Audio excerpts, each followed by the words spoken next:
Hi, this is Katrina Chown bringing you videos on what it's like to be a libertarian in Vancouver. Last time I did one down at the Railway Club on Bitcoins and 3D printing.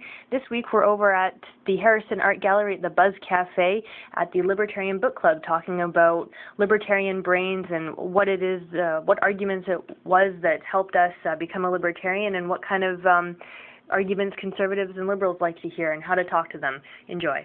I'll give two explanations and I think this addresses the issue. And you know what, if it doesn't, I bet it would be an interesting conversation anyway.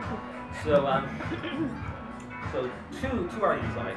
One is that libertarians are too prone to think that ideas somehow exist in some kind of objective nether sphere or something, as opposed to the fact that they're entirely subjective. And the second point will be that that in fact the libertarians are overly reliant upon the assumption that they can win the day's rational argument.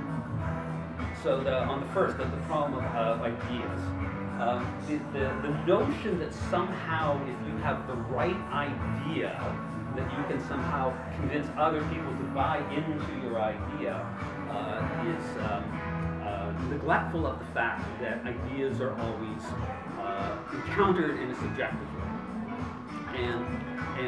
And that subjectivity has to do with all kinds of circumstances which you cannot know, not predict, and not control. So as an illustration of this, I'll give you a little historical example. In the beginning of the 17th century, England had a particularly annoying king, James I, a particularly capricious fellow, who really did believe that he owned all his subjects, and they basically had to do everything he said, and wrote a famous book actually arguing this. And so there was a very famous response to him by a Jesuit theologian, Francisco Suarez, who argued against this position using a social contract argument. The idea was that there is an implicit social contract between the ruler and his people. And while the people have to obey the ruler must act within certain responsible limits. Otherwise, he violates the social contract. And this argument was celebrated within England, like especially among the literary class, but in general, among sort of the middle classes, this was celebrated. This was because they thought this was the correct response to this sort of capricious monarch. Less than two generations later, we have Thomas Hobbes in his famous book Leviathan using exactly the same social contract theory to argue that in fact the sovereign was indeed precisely the kind of super sovereign trans-historical figure that James I claimed to be. He used social contract theory to make James I's argument. And the interesting thing was, Hobbes was greeted with as much celebration and acclaim as Suarez had been less than two generations later. The ideas were the same. There are other kinds of social contract theory. Locke and Rousseau make different kinds. Suarez and Hobbes' definition of social contract was basically identical. And yet they used it to completely opposite ends. And the reason was, when Suarez made his argument, England was living under this capricious ruler. When Hobbes made his, England had had 10 years of vicious civil war, social chaos, destruction of social institutions, and people were longing for some kind of iron-fisted figure to restore order. So it's not in the ideas. It's in the way in which people respond to ideas, and they respond to them because of their specific historical circumstances. So the idea that it's about the ideas being right, to me, is wrong. Or at least amongst a fickle group of citizens who hear an argument and they go, okay, yeah, sure, why not? That sounds good to me. Let's celebrate it. And the public gets happy, and everyone just kind of gets caught up in the moment. To the degree to which we share a common experience, we'll probably greet ideas in the same way. But people who don't have that experience will greet them in a different way. And we also, with time, in our subsequent generations, may change their opinion about ideas as historical circumstances change. Okay? So this idea that it's about the ideas, I think, is probably right. Second thing, about this whole idea of rational argument. And this is, and most of us come out of, I think, that sort of Rothbardian tradition. Rothbard is so huge on, rational argument. But I said, oh, baby, this is, am I speaking too loud? Yes, that would be the case, yes. It's been clear for a while in behavioral psychology and neurology that there's no such thing as free-floating rationality, right? All rationality, rationality, right? All rationality is emotionally bound, right? We know this. We've known this for decades now. But it's also become clear through behavioral psychology, clinical experiments, that people do not parse information on rational basis. So there used to be this theory that it was a kind of what they call the dual process explanation, which is basically people use heuristics. So what was more economical for them to just sort of organize information. But in the last several years, it's become, are you going to take a picture of me? It's become clear in the last several years through experiments that in fact what really guides people is their emotional commitments to their effective communities. If people feel like adopting an idea is going to somehow make them person non grata in the community that they have close bonds with, they will exclude that idea. Okay? And this is true in the experiment. For a long time, this has been demonstrated with conservatives because it's sort of left, I think the left-wing slant of academia, people always thought, conservatives are closed-minded. But now there's been experiments that show liberals are exactly the same. There's no difference. Right? If you have a close, effective community, if you will not adopt ideas that will alienate you. Just a little story of a friend of mine in Toronto who's a lefty, an open-minded one, and we had great talks over the years. She told me about this. She went to, some sort of progressive thing, and she made some remark. I don't remember what it was, and it's not important. But the person she was talking to said, "Be careful. That's what the Tea Party says." Now, I mean, that's beautiful, isn't it? Right? I mean, it's very. This is our community. That's their community, right? You will want to, move out of our community to theirs, and start with, be careful. Right? Because this, there is real social policing of these communities, right? Sure. So it's quite clear that from the behavioral psychology, it's quite clear that people do not base their judgments and decisions around political arguments on rational grounds. And here's the interesting thing: there's been actually a paper published last year that argues that in fact the people who are most numerate and literate in scientific method are most likely to do this. Not least likely, but the more academic you are, the more likely you are to... The more grounded you are in scientific method, the more likely you are to fall into this process of discounting rational argument. That's amazing. I've never heard, I don't have an explanation for why that is, that's just an empirical finding. I'd love to read that paper. Yeah, that reminds me I can put that. That's like, Thomas Kuhn, like Structure of Scientific Revolutions, it kind of relates to that a bit, where he says that it's cadres of scientists that come in and spread their ideas, and that's how things change. And you get fixed in a fixed paradigm, right? And nothing changes, and people just become problem solvers, right? And people have to die off. And there's a similarity there. Yeah. So for these two reasons, I think that the general libertarian approach, we're going to argue our way to a libertarian society, doesn't make any sense. It's not going to work. Should I say something positive? Stop stealing what I look like. He's going to put his name on this video afterwards. Totally. Well, it is his. You can put a release on it. I'm okay with that. Okay. I said I don't care about my image. It's fine. Oh, your words too. Just Don't your... worry. Just my, Come on, that unique outfit just you my put on this morning, just I will dress exactly like that tomorrow. Red top, white pants. Okay, can I get some, you have something for this? Well, I can make a positive argument if people want to, but maybe we'll just leave it. Okay, finish it with something controversial opinion of yours, and then we'll put it up. Wasn't that controversial? Kind of. All right. No, I could say something positive, but maybe we'll just leave it some negative. Okay, just for fun. Victor, you want? Well, no, I just wanted to get clarification on... And we don't have to attack me. People can also state their own opinions too, right? We feel a bit on the hot seat today. But Don't feel that it's too hot. I just wanted just clarification on one thing before I make anything that I don't totally disagree with everything that you said. But clarification on what did you say the opening when you were speaking there about this? Most libertarians that you encounter, you have this. You feel that they have this idea that ideas are objective, and all you have to do is just take that free-floating. Well, it's like take natural law, right? Yeah. I mean, you know, most people in that Rothbardian tradition think that they understand natural law, they understand what its moral implications are, and therefore what kind of society comes up.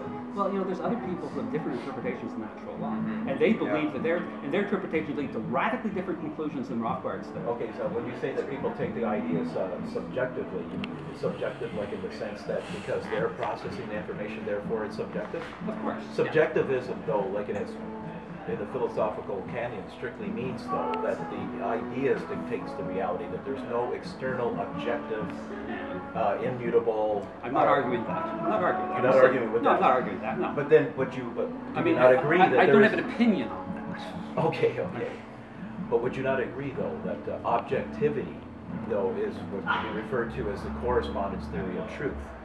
That there is an objective world external to us, and our process of taking information in through the senses. The senses don't lie to you, you're just taking it in. Of course. And from there you build up a conceptual vocabulary.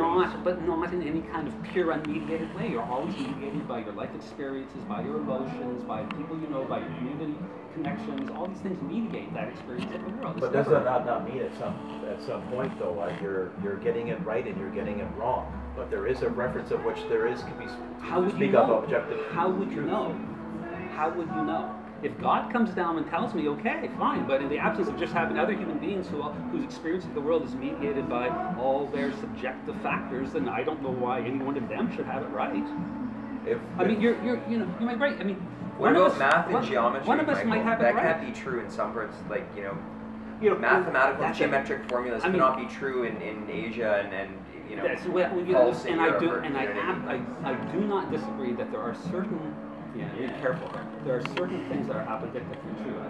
If something can be true, to be logically true, right? Yeah. I think some people like Hoppe way over argue, and then he makes claims. Sure. Things are apodictic. Yeah, I'm not talking about that though. I'm talking about math. But math is different, though. Yeah. Math is different because logic, you could make the argument that in some kind of pure. And I'm not saying that people can't act rationally. Of course they can act rationally. Right? But the more your decisions are based upon your own personal life, the more you're able to, make sort of if the cost of making an irrational decision is going to be a heavy cost, you're more likely to make a sound decision. So if you're budgeting and you're always over budget, you can't afford to pay your bills, that's going to have a real consequence for you, right? So most people can make these kind of decisions, or how many boxes can I pile up here and try and walk downstairs without killing myself? Those kind of simple things, right? But when your rational decision making or judgment comes into an impact on how your personal identity and how it connects with your effective community, that's when it becomes an obstacle. So I'm not saying you can't engage in rational activity,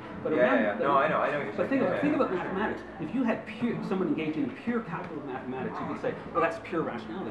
Is it ever really that? Why are you ever engaging in the math, right? I mean, if you're working at your budget to see if you can afford to to take out that holiday to Hawaii with your girlfriend, right? Yeah. I mean, that may actually emotionally affect how you fudge the numbers. I'll round that down, right? Or something, or even a mathematician, right? If they're engaging in pure math, but they're doing it to, advance a thesis hypothesis or to defend an argument of someone who published a paper against them. I mean, emotions come into that too. Yeah, sure.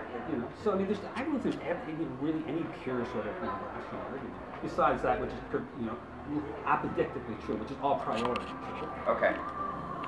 Okay, sounds good. Does anybody have any thoughts on that? I know it's a pretty big thing. We might need to bring some focus to this with some. Thank you for doing that. It's a good kind of general framing of it, but I think we need to talk about specific, particular instances so that people get grounded in an actual. Something that no, it's good. You're kind of laying the groundwork for us, but now I'm just wondering where we should go with this, if we can have a good discussion about it. Why do people end up conservatives and liberals? Yeah. Well, I kind of want to go back a little bit on that topic. Yeah. The society, you could break up our society into different groups, and actually earlier we were talking about how people are more libertarians are more systematic in general, that we're logically biased. The fact is, all of our population can be put onto a scale of just how systematic they are. But it's not. It's a bell curve. Yeah, somewhat. Yeah, No, it certainly is. Yeah. Through our long evolution, people who were more social had competitive advantage. Yeah, definitely. And libertarians So are very much the outskirt of the gene pool. Right? Yeah. But even beyond that, you can look at people that have autism, for instance, and they're going to be very, very, super objective to the point where trying to make rational decisions in a social context becomes very difficult because there's an overriding objective reality for them that they're so bound by that they can't function, socially, because their brain is saying, no, I have to do it this way. This is the logical way. So technically, there are some people that will actually see things in a very hyper-objective way and be hyper-logical. And certainly they're in the minority, but we have to also kind of not get too general, because then we can miss the point that then other people are super subjective, where no matter what rationality you give them, they can't take that in. In fact, it's simply their pure feelings on the other end of the bell curve dictate everything. Well, I wouldn't word it quite that way, because I would say that there's still a subjective factor in libertarians being more rational, or let's say people who are less inclined. You know what it actually comes down to? And actually, Katie sent that article. I don't know. I think you only sent that to a few people, eh? That wasn't a big group. She sent this article out written by Jonathan Hart and several other people. It's a great little piece. I strongly recommend it. I'll resend it. And it's sort of like about the psychology of libertarians, again based on behavioral psychology, right? And it's like one of the real distinct. They cite three distinctive factors of libertarians. One is this sort of reliance on rationality. The other is that libertarians have a very, how do I word this? A very low a very high tolerance for social disruption, right? I mean, the libertarians are not as connected to the idea as belonging to a community.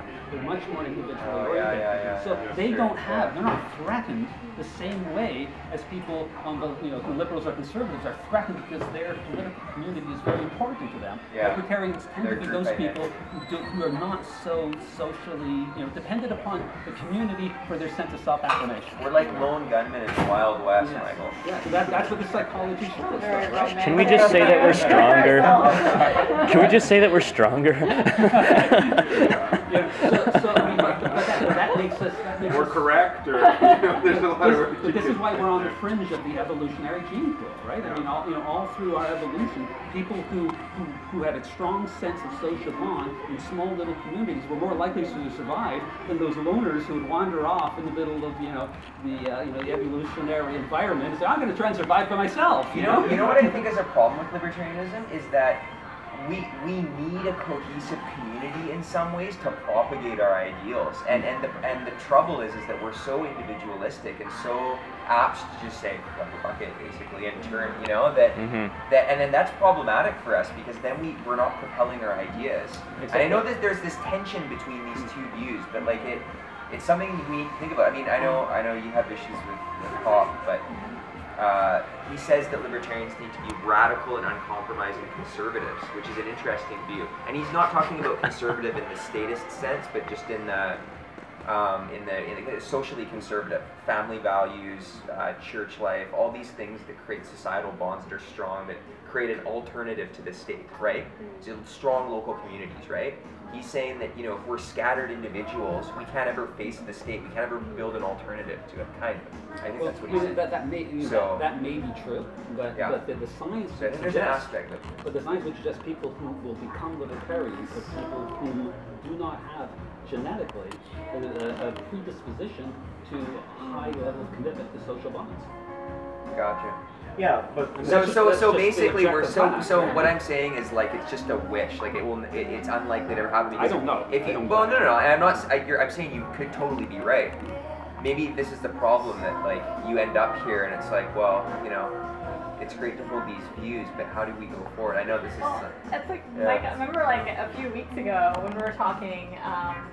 I asked some question just like to the regard of like how would you like express like these ideas to people who aren't libertarians, and you kind of said something to the effect of that like you were just happy to kind of like exist in your own little libertarian world and you don't really concern yourself with like. Well, that's not quite true though. I mean, what? I know I kind of butchered what you said, but no, it's bang on. Actually. It's a good point. No, it's a good point. It's a good point. Yeah, you're right. I mean, as I just got finished saying, right? I mean, I think it's pointless to argue for libertarianism. Yeah. Right? I mean, you're not going to but get if you have libertarian strong social society. bonds, you'd want like to like bring people into that community. You'd want to like almost like evangelize. maybe. Why would you say maybe. it's pointless? There's Maybe. a lot of people that